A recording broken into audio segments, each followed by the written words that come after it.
Hey guys, అందరూ ఎలా ఉన్నారు? బాగున్నారని అయితే అనుకుంటున్నాను. I'm so happy. ఎందుకంటే నన్ను సబ్స్క్రైబ్ చేసుకొని సపోర్ట్ చేసిన వాళ్ళందరికీ చాలా చాలా చాలా థ్యాంక్స్.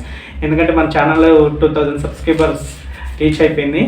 అండ్ ఇంకా మెయిన్ టాపిక్ వచ్చేటప్పటికైతే ఈ వీడియో చేయడానికి పర్టికులర్గా అయితే మీరే అనమాట. అంటే మీరే అంటే బిగినర్స్ లేకపోతే యూపీఎస్సీకి ప్రిపేర్ అవ్వాలనుకుంటున్నారు కదా, సో వాళ్ళే అనమాట. వాళ్ళ కోసమే ఈ వీడియో ఎందుకు అన్నానంటే, నేను పర్టికులర్గా గమనించాను. అంటే నన్ను ఇక్కడ కానీ యూట్యూబ్లో కానీ లేకపోతే టెలిగ్రామ్లో కానీ పర్సనల్గా మెసేజ్ చేసి నన్ను డౌట్స్ అడిగే వాళ్ళని నేను గమనించే ఈ వీడియో చేయాలనుకుంటున్నా. అంటే చాలా వరకు యాస్పిరెంట్స్ అంటే ప్రిపేర్ అవ్వాలనుకుంటున్న వాళ్ళు లేకపోతే అప్పుడప్పుడే ప్రిపేర్ అవుతున్న వాళ్ళు అంటే ఎలా ఫీల్ అవుతున్నారంటే, ఏదైనా డౌట్ అడిగామనుకోండి లేకపోతే దేని గురించి అయినా తెలియకపోయినా అడిగామనుకోండి, అయ్యో ఏమనుకుంటారో ఏమో, మనం చులకన అయిపోతామా, లేకపోతే నామోషిగా ఫీల్ అవుతున్నారు. నిజంగా చెప్పాలంటే నామోషిగా ఫీల్ అవుతున్నారు. నామోషి అంటే అర్థమయ్యే ఉంటుంది, అంటే వాళ్ళు ఏదో తక్కువ అన్నట్టు ఫీల్ అవుతున్నారు అనమాట. మీరు మీ డౌట్స్ని మీ దగ్గరే ఉంచుకుంటే మీరు తక్కువ అయిపోతారు. ఇంకా అది నామోషిగా ఫీల్ అవ్వాల్సిన విషయం. మీ డౌట్స్ని మీరు ఓపెన్గా అడగగలిగితే నామోషిగా ఫీల్ అవ్వాల్సిన పని లేదు. అది నామోషి అని కూడా అన్నారు. మీరు ఇక్కడ ఈ యూపీఎస్సీ ప్రిపరేషన్లో ఎవడు ఎక్కువ కాదు, ఎవడు తక్కువ కాదు. ఎవడు టాలెంట్ని బట్టి వాడే ముందుకు వెళ్తాడు, ఎవడ హార్డ్ వర్క్ని బట్టి వాడే సక్సెస్ అవుతాడు. సో నేను చెప్పేది ఏంటంటే, మీ డౌట్స్ని మీ దగ్గరే ఉంచుకోకుండా అడగండి. నన్నే కాదు, ఎవరైనా అడగండి. మీకు తెలిసిన వాళ్ళు ఉంటే, లేకపోతే సీనియర్స్ ఉంటే, లేకపోతే సీనియర్ ఆస్పిరెంట్స్ ఉన్నా, లేకపోతే ఏదో సమ్ ఫ్యామిలీ ప్రాబ్లమ్స్ వల్ల మధ్యలోనే యూపీఎస్సీ జర్నీని ఆపేసిన వాళ్ళని కానీ, మీకు ఎవరుంటే అవైలబుల్గా ఎవరుంటే వాళ్ళని మీకున్న డౌట్స్ని మీరు అడగండి. సబ్జెక్ట్ పరంగా కాకపోయినా సరే, సబ్జెక్ట్ పరంగా అయితే చెప్పడానికి కొంచెం ఎక్స్ప్లెనేషన్ ఇవ్వాలి, టైం ఇవ్వాలి కాబట్టి అంత ఇవ్వలేకపోవచ్చు వాళ్ళు. సబ్జెక్ట్ పరంగా కాకపోయినా సరే పర్సనల్గా లైక్ ఏం చదవాలి, ఏంటి యూపీఎస్సీ ఏంటి బుక్స్ లిస్టు తోటకూర చాలా డౌట్స్ వస్తూ ఉంటాయి. ఎందుకంటే నేను బిగినర్గా ఉన్నప్పుడైతే చాలా డౌట్స్ వచ్చేసాయి, చాలా డౌట్స్ ఉంటాయి కూడా. యాక్చువల్లీ చెప్పాలంటే ఒక 3-4 యాస్పిరెంట్స్ అంటే ప్రిపేర్ అవ్వాలని బుక్స్ అవి కొనుక్కుంటున్న వాళ్ళైతే చాలా డౌట్స్ అడిగారు నన్ను. అండ్ ఏ పర్సన్కి సేమ్ డౌట్స్ లేవు, డిఫరెంట్ డౌట్స్ ఉన్నాయి. సో అలాగే ఈ డౌట్ అడిగితే నేను చులకన అయిపోతానేమో, నాకు తెలియదు అనుకుంటాడేమో, లేకపోతే చెప్పరేమో, లేకపోతే ఇన్ని డౌట్స్ అడిగాం కదా మళ్ళీ ఇంకా డౌట్స్ అడిగామంటే చిరాకు పడతారేమో, అవి నా దగ్గర అయితే వద్దు. నేను నా పర్సనల్గా చెప్తున్నా. నా విషయంకి వచ్చేసరికి అయితే అది మిగతా వాళ్ళు చేస్తారేమో అలాగా, బట్ నా విషయంకి వచ్చేసరికి అయితే మీరు ఫీల్ ఫ్రీగా నా కామెంట్ సెక్షన్లో కామెంట్ చేయండి మీకున్న డౌట్స్ని. ఓకేనా? నేనైతే క్లారిటీ ఇస్తాను. నాకు తెలిసినంత వరకు అయితే క్లారిటీ ఇస్తాను. నాకు తెలియకపోతే నేను తెలుసుకొని క్లారిటీ ఇస్తాను. అండ్ అది చూసి ఎవరైనా సీనియర్ ఆస్పిరెంట్స్ ఎవరైనా ఉంటే వాళ్ళు కూడా కామెంట్కి రిప్లై ఇస్తారు. అలాగని చెప్పేసి మీ డౌట్స్ని మీ దగ్గర ఉంచేసుకోకండి. మీరేం నామోషి అయిపోరు, మీరేం తక్కువ అయిపోరు ఎదుటివాడి ముందు.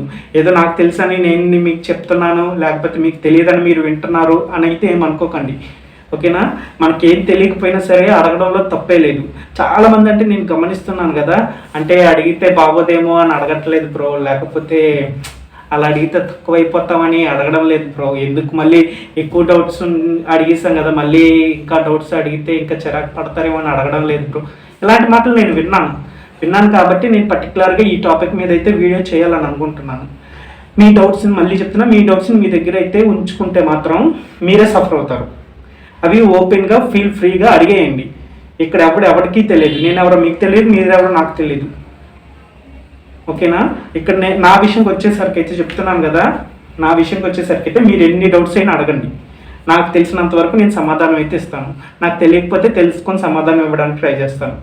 ఈవెన్ నేను అవైలబుల్గా అంటే నేను ఆ టైం కేటాయించలేకపోతే పర్టికులర్గా ఒక టైం అనేది నేను చెప్తూ ఉంటాను. లేకపోతే ఆ టైంలో నన్ను డౌట్స్ అడగండి, లేకపోతే నేను మీ మెసేజ్లు చూసిన తర్వాత నేనే రిప్లై ఇస్తాను. చూసి అయితే వదిలేను. ఈవెన్ చెప్పాలని అంటే చాలామందికి 2 months ముందు లేకపోతే 1 month ముందు పెట్టిన వాళ్ళకి కూడా ఇప్పటికీ రిప్లైలు ఇస్తూ ఉంటాను కామెంట్ సెక్షన్లో.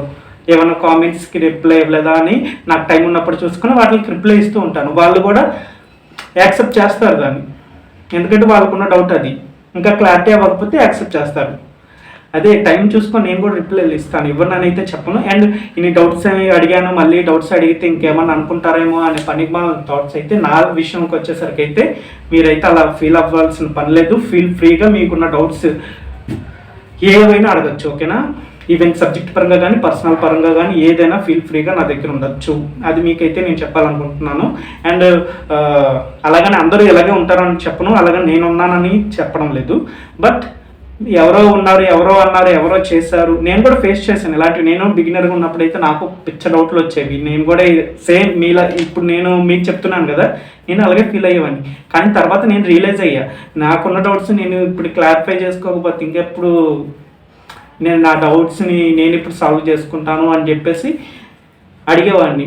కొంతమంది రిప్లైలు ఇచ్చేవాళ్ళు, రిప్లైలు ఇవ్వలేదు, కొంతమంది నెగ్లెక్ట్ చేశారు. సమ్ ఉన్నాయి. ఎట్టకెలకు నా డౌట్స్ నేను క్లారిఫై చేసుకుంటున్నాను కాబట్టి మీకు చెప్పగలుగుతున్నా. సో అలాగే చెప్తాను, నాకు తెలిసినంత వరకు చెప్తాను. మీరైతే మీ డౌట్స్ని నామోషిగా ఫీల్ అయ్యి అడగడం మానేయకండి. అందుకే పర్టికులర్గా ఈ టాపిక్ గురించి అయితే వీడియో తీయాలనుకున్నాను, తీసాను అనమాట. మ్యాక్సిమం 3-4 మెంబర్స్ చాలామంది వరకు ఇలాగే ఆలోచిస్తున్నారు. సో నేనైతే అడిగేది నేను చెప్పేది అయితే ఇది, మీ డౌట్స్ని మీ దగ్గరే ఉంచుకోవద్దు. కామెంట్ సెక్షన్లో కామెంట్ చేయండి. లేకపోతే ఏదన్నా సరే, అబ్బా చిన్నదావని పెద్దదావని లేకపోతే ఏదైనా సరే అంతెందుకు. నార్మల్గా ఒక తమ్ముడు అడిగాడు, నార్మల్గా అన్న నేను యూపీఎస్సీకి ప్రిపేర్ అవ్వాలనుకుంటున్నాను అన్న, నాకు ఇంగ్లీష్ అంతగా రాదు, ఇప్పుడు డిక్షనరీ పెట్టి ఎన్సీఆర్టీస్ అవి చదువుతాను కదా, ఓకే నేను అవి అక్కడ రాసుకుంటూ ఉంటాను పర్వాలేదు, కానీ ఒకవేళ నాకు ఆ డిక్షనరీలోని కూడా నాకు ఆ వర్డ్స్ని ఎతకడం రాకపోతే ఎలాగన్నా అని అడిగాడు. దానిలో నామోషి ఫీల్ అవ్వాల్సిన పని ఏముంది, ఆ బ్రోకి తెలియదు అడిగాడు, నేను సమాధానం ఇచ్చేయలేదని ఎతకాలి అని చెప్పేసి. కానీ ఆ డౌట్ ఆ తమ్ముడు అడగడానికి చాలా తంటాలు పడ్డాడంట నన్ను. అంటే ఏమనుకుంటారో లేకపోతే నేను చులకనగా చూస్తారేమో అని చాలా డౌట్లు పడ్డాడంట. ఇది ఇక్కడ జరుగుతున్న మ్యాటర్, ఇక్కడ జరుగుతున్న మ్యాటర్ కదా, ఎక్కడైనా జరిగే మ్యాటర్ ఇదే. సో మీ డౌట్స్ని మీ దగ్గర ఉంచుకోవద్దు. తెలిస్తే చెప్తారు, తెలియకపోతే వాళ్ళకి తెలియదని చెప్తారు, లేకపోతే నెగ్లెక్ట్ చేసే వాళ్ళు నెగ్లెక్ట్ చేస్తారు. మీరు మీ ఒపీనియన్ చెప్పండి, ఆన్సర్ ఎక్స్పెక్ట్ చేయండి, వస్తే ఓకే, రాలేదు అంటే వేరే దగ్గర అడగండి. అంతేగాని అడగడం మాత్రం వదిలేయకండి, ఓకేనా. మీరేం నామోషి ఫీల్ అయిపోరు, మీరేం తగ్గిపోరు, ఓకే. ఇది అనమాట ఇంతటితో వీడియో. అండ్ ఇంకా చాలా టాపిక్స్ ఉన్నాయి మాట్లాడుకోవడానికి, అవన్నీ ఒక్కొక్క వీడియో చేస్తూ ఉంటాను. ఇంకా మళ్ళీ చెప్తున్నా, చాలా చాలా చాలా థ్యాంక్స్. 2K సబ్స్క్రైబర్స్ అయిపోయారు. I'm so happy. ఇక్కడ నుంచి రెగ్యులర్గా వీడియోస్ చేయడానికి అయితే ట్రై చేస్తాను. నేను చెప్పిన ప్రతిసారి చేయడం లేదు, some busy works, some personal works వల్ల అయితే చేయడం లేదు. సో ఇదన్నమాట మ్యాటర్. ఇంకా చూసుకొని యూపీఎస్సీ 2024 చాలా దగ్గర పడింది. సో బాగా కష్టపడండి ప్రిలిమ్స్కి. అండ్ ఇక్కడ నుంచి ప్రిలిమ్స్ అని ఫోకస్ పెట్టి చదివితే మంచిదే అనుకుంటున్నా. ఇప్పటివరకు ఆన్సర్ రైటింగ్ ప్రాక్టీస్ చేసిన వాళ్ళు కానీ వీటి గురించి తర్వాత మాట్లాడుకుందాం, మళ్ళీ కన్ఫ్యూజ్ అవుతారు, ఓకేనా. ఇదన్నమాట మ్యాటర్. సో మళ్ళీ చెప్తున్నాను, ఫీల్ ఫ్రీగా కామెంట్ సెక్షన్లో మీరు కామెంట్ చేయొచ్చు, మీ డౌట్స్ని ఎక్స్ప్రెస్ చేయొచ్చు. నా దగ్గర అయితే మాత్రం నేనైతే రిప్లై అయితే ఇస్తాను, కాకపోతే కాస్త టైం పట్టచ్చు, బట్ రిప్లై ఇవ్వడం అయితే పక్కా, ఓకే. మీరైతే నామోషి ఫీల్ అవ్వద్దు, అండ్ మీరేమో నా దగ్గర తక్కువ అయిపోదు. ఇది నేను చెప్పాలనుకున్నాను. And once again thank you so much for 2K subscribers. ఇలాగే సపోర్ట్ చేస్తూ ఉండండి. వీడియో నచ్చితే లైక్ చేయండి. లైక్ చేస్తే చాలామంది దగ్గరికి వెళ్ళి దాన్ని పుష్ అవుతుందంట వీడియో. సో లైక్ చేయండి, అండ్ మీకున్న డౌట్స్ని కామెంట్ సెక్షన్లో కామెంట్ చేయండి. Until then, bye bye, take care.